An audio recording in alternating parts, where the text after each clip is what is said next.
Mambo vipi mwanamichezo, wakati mwingine tena mzuri kabisa tunakutana katika chaneli yako pendwa kabisa ya Star Media, tukiweza kujuzana yale yote makubwa ambayo yanaendelea kwa sasa ndani ya kikosi cha klabu ya soka, si wengine unazungumzia Simba Sport Club. Mnyama kabisa, unafahamu ya kwamba kile kilichoweza kutokea katika kombe la shirikisho barani Afrika kuweza kulizika nacho toka siku ya kwanza. Amepangiwa kwenda kucheza katika uwanja wa Amani Zanzibar, kule ambako kilienda kupigwa mechi ya kombe la shirikisho barani Afrika dhidi ya RC Berkane. Sasa kile kilichoweza kutokea, klabu ya Simba ilifanya ubaya ubwela. Unaambiwa kuna mambo ambayo yaliweza kujili kule Zanzibar. Sasa shirikisho la soka barani Afrika CAF limeweza kutoa tathmini yake juu ya kile kilichoweza kutokea, na unaambiwa wamekwenda mbali zaidi na kuona ya kwamba wamekosewa. Sasa wanataka kuweza kutoa adhabu kwa klabu ya soka ya Simba Sport Club, ambapo adhabu hiyo imeweza kuwekwa wazi kabisa kwa kile kilichoweza kutokea. Kuna matukio baadhi ambayo CAF wenyewe wanayaona ya kwamba Simba walikiuka kanuni ambavyo jinsi inavyotakiwa. Kwa hiyo unaambiwa adhabu hii inatoka katika upande tatu. Inatoka pande ya mashabiki, adhabu inatoka pia katika upande wa faini ambayo wamekwenda kuitangaza, pamoja na kiongozi huyu kuweza kufungiwa kwa kile ambacho kimeweza kutolewa. Ni nani huyo na imekuwaje mpaka kuweza kufikia hapa? Kila kitu niko nacho hapa, kimeweza kutoka huko katika shirikisho la soka barani Afrika CAF juu ya kile ambacho kiliweza kutokea katika siku ya tarehe 25 ya mwezi huu katika fainali ya kombe la shirikisho barani Afrika. Ila kabla tujaendelea kukupatia ripoti hiyo, nikukumbusha kwamba kama ni mara yako ya kwanza kabisa unatembelea katika chaneli ya Star Media, jua kwamba umepitwa na taarifa nyingi. Sasa ili usiendelee kupitwa na taarifa zetu, cha kufanya ni kitu rahisi kabisa. Kwenye simu yako ni kubonyeza tu neno jekundu liloandikwa hapo neno subscribe, na kisha ukabonyeza alama ya kengele iliyoko hapo chini pembeni. Kufanya hivyo kutakuwezesha wewe kupata taarifa zetu popote pale unapokuwepo, pasipo kuweza kuhangaika huku na kule kwenye kutafuta taarifa. Taarifa zinakuwa zinakufikia moja kwa moja kwenye simu yako. Karibu tuweze kuzungumza kuhusiana na hili ambalo linaloendelea kwa wakati huu ndani ya kikosi cha klabu ya soka ya Simba Sport Club wanalunyasi, kuhusiana na hiki ambacho kinachoendelea kwa sasa katika anga zima la CAF. Hatimaye mashindano ya kombe la shirikisho Afrika kwa msimu 2024-2025 yamefikia tamati baada ya fainali kati ya Simba Sport Club Simba kutoka Tanzania na RC Berkane kutoka Morocco kumalizia katika uwanja wa New Amani Complex Zanzibar, Tanzania, Mei 25. Mechi hiyo ambayo ilikuwa na marudiano ilishuhudia miamba hiyo ya soka barani Afrika ikitoka sare ya 1-1. Mechi ya kwanza iliyochezwa Morocco tarehe 17 Mei mwaka huu, RC Berkane iliifunga Simba goli 2-0. Kwa ujumla Berkane wameshinda 3-1. Wakati Simba ikisubiri mashindano mengine ili kutupa tena karata yake, mjadala umebaki kuhusu yapi yaliifanya timu hiyo ambayo kwa sasa inashika nafasi ya pili katika jedwali la ligi kuu Tanzania bara kushindwa kupindua meza katika uwanja wa nyumbani. Kuna mambo manne yamekuwa yakitajwa zaidi: mwamuzi wa mchezo, uwezo wa Berkane, uwanja na matukio katika mchezo wenyewe, hasa kadi nyekundu dhidi ya mchezaji wa Simba.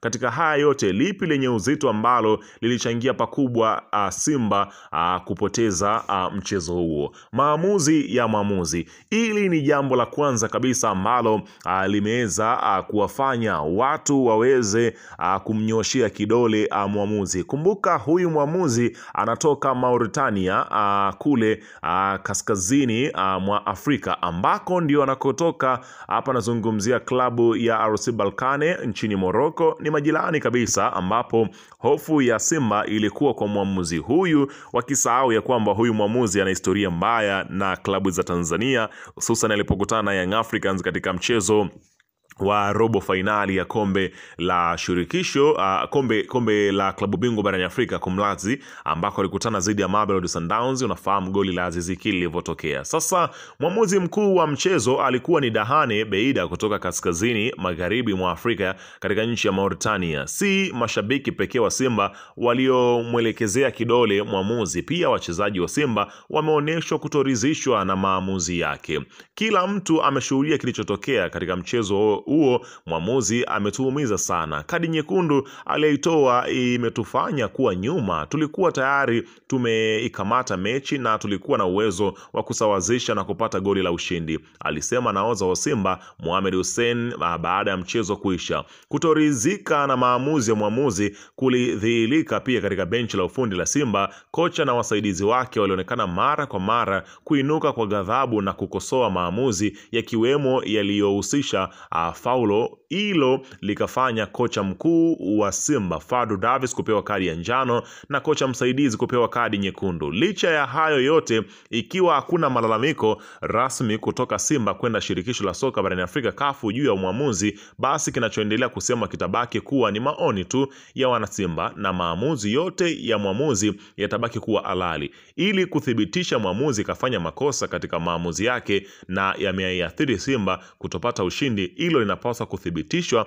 kwa njia rasmi. Vinginevyo maneno ya vijiweni na mtandaoni zitabaki kuwa kama story tu kwa kile ambacho kilichokuwa kikiweza kuendelea. Kwa hiyo Simba wanapaswa, kama hawakuridhishwa na kile kilichoweza kutokea, basi wanapaswa kuweza kuhakikisha wanaandika barua kuelekea shirikisho la soka barani Afrika CAF kabla ya fainali. Uwanja sasa hapa, hii ni kitu ambacho Simba wanaamini kwamba wao waliweza kunyimwa haki kwenye hili. Kabla ya fainali ya marudiano kulikuwa na vuta ni kuvute kuhusu uwanja upi utatumika. Simba na mashabiki wake walitaka mchezo huo uchezwe katika uwanja ambao wameuzoea wa Benjamin Mkapa katika jiji la Dar es Salaam. Uwanja wa Amani una uwezo wa kubeba mashabiki 15,500 huku Mkapa ukiwa na uwezo wa kuchukua mashabiki 60,000. Simba ina kawaida ya kuwa na matokeo mazuri ichezapo kwa Mkapa, lakini kwa sababu za kiufundi uwanja huo au kutumika. Bila shaka mashabiki ni muhimu katika mechi, hasa kwa wenyeji ambao hutegemea kuona sehemu kubwa ya mashabiki wakiwa upande wao. Ingawa mashabiki pekee hawatoi uhakika wa ushindi, hakuna mtaalamu yoyote wa soka atakaye kuambia kwa sababu una maelfu ya mashabiki timu yako itashinda. Hakuna jambo hilo kwenye soka. Ufundi, ujuzi na mipango na kocha na wachezaji wake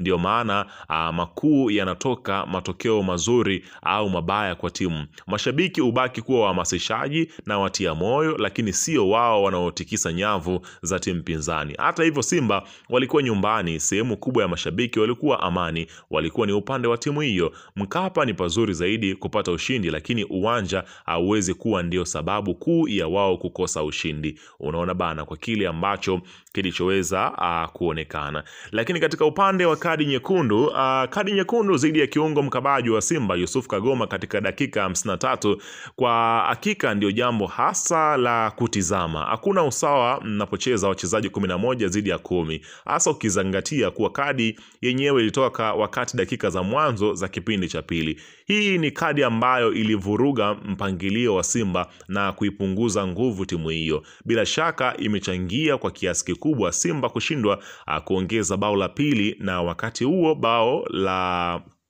kuongoza likirudishwa, huku mjadala wa kipi kimeifanya Simba kupoteza ukiendelea. Benchi la uongozi wa timu hiyo litakuwa na kazi ya ziada kuendelea kuijenga timu kwa ajili ya mechi za ligi kuu bara sanjali na kujipanga upya kwa mashindano yajayo ya CAF. Inaelezwa ya kwamba sasa kile kilichoweza kutokea, malalamiko kama hayo ambayo yaliweza kutokea katika mchezo huo na matukio ya mashabiki kuweza kupigwa, kile kilichoweza kutokea katika mchezo huo, lakini pia viongozi wa klabu ya Simba kutoa matamko yanayoonekana kama yana uchochezi kuelekea katika shirikisho la soka barani Afrika CAF. Linaelezwa kwamba adhabu inakuja na uchunguzi unaendelea kuweza kufanyika, ikieleza kwamba kile kilichoweza kutokea katika siku hile, unaambiwa mambo ndio yanazidi kuweza kufanyiwa mchakato wa kuona namna gani ambavyo kile kilichoweza kutokea katika siku hile, ambapo klabu ya Balkani wenyewe waliwasilisha ripoti kwa CAF kwamba walizuiliwa kwenye uwanja wa ndege huko Zanzibar kwa takriban saa 4 baada ya kuwasili. Hakuna ofisa yoyote kutoka kwa wenyeji aliyokuwepo kuwapokea siku hiyo. Mbili, CAF haikufurahishwa na jinsi Simba walivyofanya wakati wa mchezo na kile kilichoelezwa kama vitendo vya utovu wa nidhamu simu kutoka kwa timu ya Simba na wafanyakazi wa kiufundi mara baada ya kuweza kuvamia chumba kile cha marefali. Kulikuwa na nyimbo na kelele za kupinga zilizolengwa kwa rais wa kafu na ujumbe wake. Kafu pia itafanya uchunguzi kuhusu kile kilichotokea ndani ya chumba cha kubadilishia nguo na baadhi ya wageni ambao waliingia katika chumba cha kubadilishia nguo cha maafisa wa mechi. Kamishna wa mechi na mwamuzi wamewasilisha ripoti kwa kafu juu ya matukio yote yaliyotokea ndani ya uwanja na nje ya uwanja, na hata kabla ya mechi hii kupigwa na ile ya kwanza, hata kuhusiana na zile ripoti ama matamko kuhusiana na kafu kuinyima Simba uwanja wa Benjamin Mkapa, yote yanachunguzwa na kuja na adhabu za kafu. Kulingana na hiki ambacho kinachoendelea, inaelezwa kwamba huenda mashabiki wa klabu ya Simba kama watakutwa na hatia basi wanaweza wakafungiwa. Kama unakumbuka, si mara ya kwanza kwa mashabiki wa Simba kufungiwa. Waliwahi kufungiwa kwa muda, kwa kipindi kadhaa, lakini wakaja wakafunguliwa, na huenda adhabu hii inaweza ikarudia tena kwa mara nyingine. Lakini sambamba na hilo, inaelezwa kama kuna kiongozi ama viongozi wa Simba ambao watakutwa na hatia katika hili, basi adhabu pia inaweza ikatoka kulingana na kile ambacho kilichoweza kujili. Lakini pia jambo lingine ni adhabu ya faini. Kafu wanapenda sana kupiga faini zinazohusu mamilioni ya fedha. Kwa hiyo pengine tushuhudie hilo likiweza kutokea. Tusubiri kuweza kuona ripoti ikikamilika itakuja na majibu gani. Weka maoni yako hapo chini katika upande wa comment.